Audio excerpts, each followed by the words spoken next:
ये कहानी है ताकत की, और उस ताकत के पीछे छिपे एक गहरे पछतावे की। ये कहानी है एक ऐसे बेटे की जिसने दुनिया में तो सब कुछ पा लिया, लेकिन अपनी जिंदगी की सबसे बड़ी हार का सामना करने के लिए उसे आखिरकार घर लौटना ही पड़ा। तो कहानी की शुरुआत होती है एक मामूली सी दिखने वाली सरकारी फाइल से। सोचिए, सिर्फ एक कागज का पन्ना, पर उस एक पन्ने ने एक कामयाब अफसर के दिल में दबे 10 साल पुराने दर्द को फिर से जिंदा कर दिया। तो चलिए कहानी के पहले हिस्से में चलते हैं, देखते हैं एक बहुत ही पावरफुल अफसर की दुनिया को, एक ऐसी दुनिया जहां बस एक नाम सब कुछ बदलने वाला था। इस कहानी में ना दो किरदार बिल्कुल आमने सामने हैं।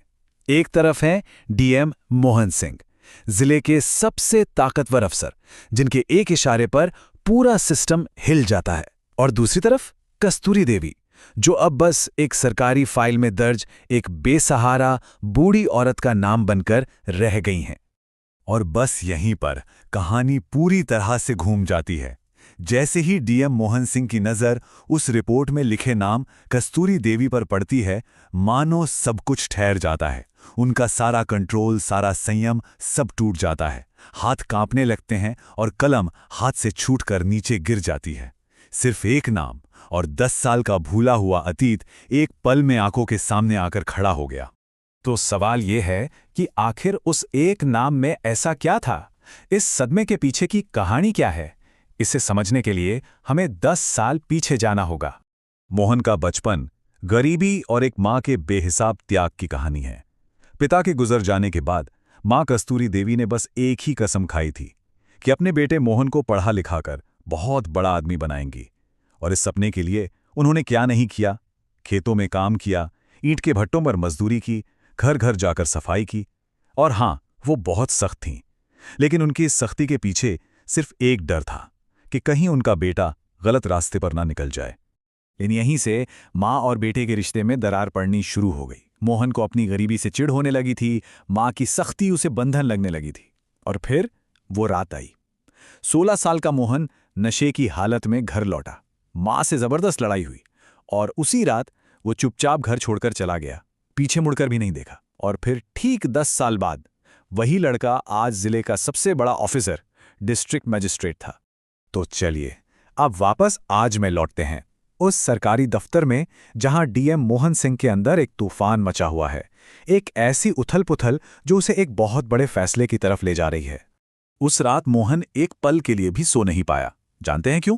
क्योंकि पहली बार उसे अपना वो आलीशान सरकारी बंगला जेल की तरह लग रहा था। सब कुछ बेमानी था। वो बड़ी कुर्सी, वो पावर, सब कुछ।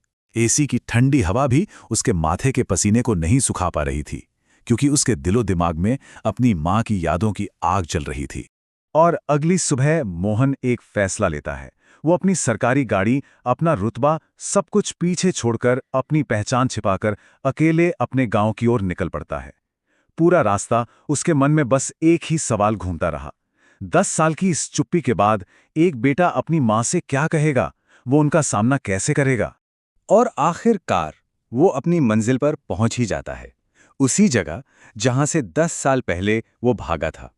सामने वही झोपड़ी थी, लेकिन अब और भी ज्यादा टूटी हुई, और भी ज्यादा जर्जर। दीवारें जिनसे मिट्टी झड़ चुकी थी, एक दरवाजा जो आधा टूटा हुआ था। ये सिर्फ एक घर नहीं था, ये उस दर्द और गरीबी की जीती जागती तस्वीर थी जिसे वो पीछे छोड़ आया था। अब कहानी अपने सबसे अहम और सबसे इमोशनल मोड़ पर आ चुकी है। वो पल जब मां और बेटे का आमना सामना होगा, और इसके बाद जो होगा वो सब कुछ बदल देगा। वो अपनी मां को देखता है। वो बूढ़ी हो गई थी, कमजोर हो गई थी, लेकिन मोहन ने उन्हें पहचान लिया। पर मां उसे नहीं पहचान पाई। वो एक अजनबी की तरह पानी मांगता है, और कस्तूरी देवी अपने कांपते हुए हाथों से उसे पानी का ग्लास थमा देती हैं। बस यही वो पल था। एक मां की अपने अनजान बेटे के लिए ये ममता देखकर मोहन अंदर तक हिल गया, पूरी तरह से टूट गया। हिम्मत करके मोहन अपनी पहचान छिपाए हुए ही पूछता है कि क्या वो अपने बेटे को कभी माफ कर पाएंगी। इस पर कस्तूरी देवी ने जो जवाब दिया वो किसी भी पत्थर दिल को पिघला दे। उन्होंने कहा, बेटा, मां का दिल अपने बच्चे के लिए कभी बंद नहीं होता। बस ये सुनना था और मोहन का सारा बांध टूट गया। वो अपनी माँ के पैरों में गिर पड़ा और रोते हुए अपनी पहचान बताई। और इसी एक पल में सब कुछ बदल गया। अब पछतावे की जगह एक्शन ने ले ली। मोहन ने पहली बार अपनी ताकत का सही इस्तेमाल किया।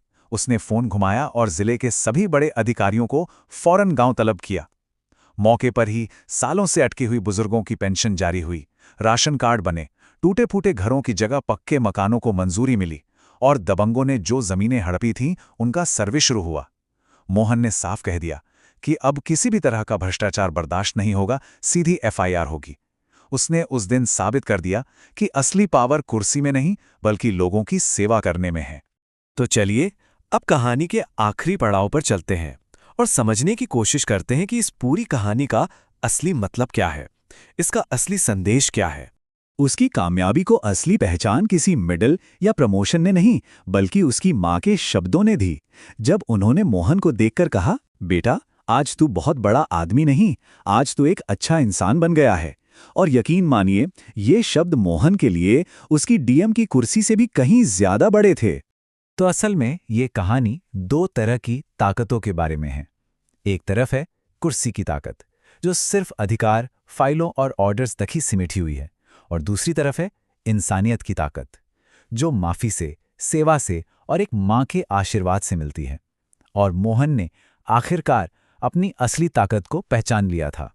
और मोहन के इस एक कदम का असर सिर्फ उसकी माँ तक नहीं रहा, उसने पूरे गांव की तस्वीर बदल दी। कस्तूरी दवी को उसी जमीन पर एक नया पक्का घर मिला। गांव के दूसरे बुजुर्गों को उनकी रुकी हुई पेंशन और मदद मिली। स्कूल में बच्चों की संख्या बढ़ गई, अस्पताल में दवाइयां पहुंच गईं। मतलब जो डर पहले लोगों के मन में सरकारी सिस्टम को लेकर था, वो अब भरोसे में बदल चुका था। एक बेटे का निजी पश्चाताप पूरे समुदाय के लिए एक वरदान साबित हुआ। तो ये कहानी जाते जाते हमें एक बहुत जरूरी सवाल के साथ छोड़ जाती है। वो ये कि आखिर सफलता का, कामयाबी का असली पैमाना क्या है? क्या वो कुर्सी है जिस पर हम बैठते हैं, या वो रिश्ते हैं जिन्हें हम निभाते हैं?